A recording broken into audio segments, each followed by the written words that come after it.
দেখতে পারতেছেন আমাদের মুরগিটা সে ডিম পারবে।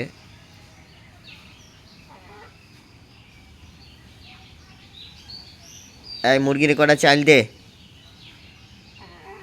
মুরগির কটা আদার দে। সে ডিম পারবে, দেখতেই পারছেন। সবাই ওর জন্য দোয়া করবেন।